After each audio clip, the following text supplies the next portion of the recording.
Hello दोस्तों, channel पर आप सभी का स्वागत है। आज की वीडियो मैंने बनाई है आई फ्लैश को आप किस तरह से रिपेयर कर सकते हैं। फर्स्ट ऑफ ऑल, अगर आपके यहाँ हार्ड वाटर है तो ये प्रोडक्ट आप कभी मत लगवाओ, नहीं तो आपको इसकी बार बार जो है सर्विस करवाते रहना पड़ेगी और सर्विस के बाद भी ये जो है हार्ड वाटर में सर्वाइव बिल्कुल नहीं कर पाता है। तो जैसा कि आप देख सकते हैं, इसके बटन जो है प्रेस करने के बाद भी वर्किंग नहीं कर पा रहे हैं और एक बटन जो है बाहर आ गया है। तो कैसे आप इसको रिपेयर कर सकते हैं सब बताऊंगा स्टेप बाय स्टेप। तो उससे पहले आप चैनल को सब्सक्राइब कर लें, जिससे मुझे मोटिवेशन मिलता रहेगा। तो इसकी की आती है इसे ओपन करने की। इस तरह से आपको इसे एंटी क्लॉकवाइज खोलना होता है। अगर आपके पास की नहीं है तो आप इसे नोज़ प्लायर से भी खोल सकते हैं। नोज़ प्लायर से भी ये ईजीली खुल जाता है। तो इसको खोलने के बाद आपको जो है प्लेट इस तरह से बाहर आ जाती है। इसके पाइप्स अगर मुड़ जाते हैं तो भी ये आई फ्लैश आपका वर्किंग नहीं करता है।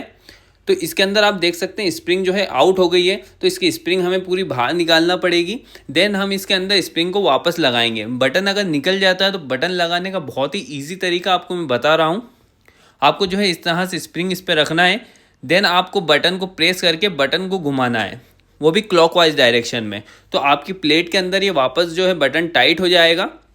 एंड अगर आपके यहाँ हार्ड वाटर है तो आई फ्लैश आप मत लगवाना। अगर प्लान कर रहे हैं तो इसकी जगह आप फ्लश वॉल लगाएं, वो हार्ड वाटर में ज़्यादा सर्वाइव करता है। तो बटन को जो है टाइट कर लिया है, इसके बाद भी जो है वर्किंग नहीं करेगा, क्योंकि इसके जो है प्लेट के अंदर जो बटन दिख रहा है ब्रास का पीछे, आपको इसकी हमें सर्विस करना पड़ेगी। तो अगर आपकी प्लेट में से बटन निकल जाता है तो इस तरह से आप उसे टाइट कर सकते हैं, जिससे ये वापस से फिट हो जाता है। अब इसकी सर्विस करने से पहले इसके पानी को हमें बंद करना है। इसका पानी यहीं से आप एलन की से बंद हो जाता है। आप चाहें तो टंकी से भी बंद कर सकते हैं अगर आपके पास की नहीं है तो। अब जो हमने बटन को टाइट करा है उसको हम चेक करेंगे प्रेस करके प्रॉपर्ली वर्किंग कर रहा है नहीं।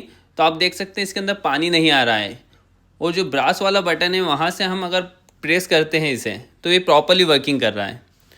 तो इसे हम रिपेयर करेंगे। इसे हमें ओपन कर लेना है। तो ये पोर्शन आपका प्लेट के ऊपर कसा हुआ होता है, इसे आप स्क्रू ड्राइवर की हेल्प से खोल सकते हैं। दोनों तरफ नट होते हैं, दो ही नट को ओपन कर लेना है तो ये पोर्शन आपका जो है बाहर आ जाएगा।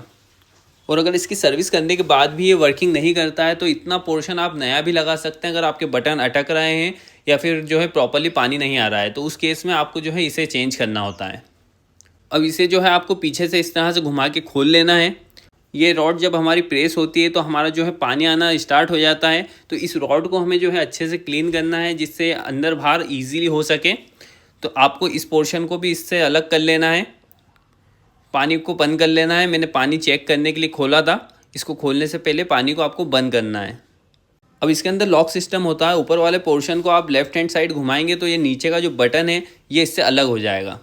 अब आपको प्रेस करके जो है रॉड को निकाल लेना है, और इसके ऊपर की रिंग्स रहती हैं इस पर भी हार्डनेस जम जाती है या फिर कट लग जाता है, तो इसे भी आपको चेंज करना है। या फिर रिंग्स अच्छी हों तो आप इसे उल्टा करके भी वापस से लगा सकते हैं। अगर इस पोर्शन पे ज़्यादा हार्डनेस जमी हो तो आप इसे एसिड या हार्पिक से भी क्लीन कर सकते हैं। मैंने अभी इसकी सर्विस करी थी रिसेंटली, तो इतना ये ख़राब नहीं है। तो ये जो है रॉड मैंने निकाल ली है बाहर। इस तरह से प्रेस करके जो है बाहर आ जाती है। इसे आपको जो है अच्छे से क्लीन करनी है, क्योंकि जब आप प्रेस करते हैं यही जो है रॉड ऊपर नीचे होती है। अगर इस पर हार्डनेस रहती है तो ये प्रॉपरली वर्किंग नहीं कर पाती है। तो इसे आपको क्लीन करना है, देन वापस से लगाना है। और इसे वापस लगाते टाइम आपको जो है ग्रीसिंग इस पर अच्छे से करना है, जिससे प्रॉपरली स्मूथली वर्किंग कर सकें। तो क्लीनिंग करने के बाद अब हम इसे वापस से लगाएंगे। तो इसके अंदर आपको पहले रॉड को लगाना है और देखना है वो स्मूथली ऊपर नीचे वर्किंग हो रही है नहीं। देन आपको स्प्रिंग को लगा के इसके बैक वाले पोर्शन को टाइट करना है। बैक वाला पोर्शन आपको लगा लेना है। देन आगे से स्क्रू ड्राइवर की हेल्प से इसे टाइट कर देना है। ये नट वाला सिस्टम होता है। अगर ये ज़्यादा हार्ड चलता है तो आप इसे भी हल्का सा लूज़ कर सकते हैं, तो ये स्मूथली वर्किंग करना स्टार्ट हो जाता है। इसको ज़्यादा नहीं घुमाना है, नहीं तो पीछे से ये आपका पिस्टन जो है बटन वाला ये खुल जाएगा। इसको हल्का सा लूज़ करना है तो आपके बटन प्रॉपर्ली वर्किंग करना स्टार्ट हो जाएंगे। उसके लिए आपको इसे पूरा भी नहीं खोलना है, बस इतना पोर्शन खोलना है आपको उसके लिए। तो इसे वापस से हम टाइट कर देंगे। क्लॉकवाइज डायरेक्शन में इसे घुमाएंगे तो ये वापस से टाइट हो जाएगा। अब मैं इसे आपको यूज़ करके बताता हूँ। पानी को मैंने स्टार्ट कर दिया है। अब हम बटन को प्रेस करेंगे, देखते हैं ये प्रॉपर्ली वर्किंग कर रहा है नहीं। और अगर आपको इसके पार्ट्स की ज़रूरत है तो आप मुझे डायरेक्टली कांटेक्ट कर सकते हैं। डिस्क्रिप्शन में मैंने अपना नंबर दे दिया है। तो इसके अंदर आप देख सकते हैं हमारा जो बटन है वो स्मूथली प्रेस हो रहा है और प्रॉपर्ली इसके अंदर पानी भी आ रहा है और छोड़ने के बाद बंद भी हो रहा है। तो अब मैं आपको इसको प्लेट के अंदर लगा के भी बता देता हूँ ये वर्किंग कर रहा है नहीं। एंड इसे आपको प्लेट के ऊपर प्रॉपर्ली टाइट करना है। अगर ये जगह से अपनी हिलता है तो आपका जो है बटन प्रॉपरली वर्किंग नहीं करेगा। जब आप बाहर से प्लेट पे बटन दबाएंगे तो अंदर से प्रेस ही नहीं होगा, तो ये वर्किंग नहीं करेगा। तो दोनों स्क्रूज़ को आपको प्रॉपरली टाइट करना है। तो गाइज़ हमारा जो आई फ्लैश है वो प्रॉपरली वर्किंग कर रहा है। तो वीडियो अच्छा लगा हो तो चैनल को लाइक करें, शेयर करें, सब्सक्राइब करें।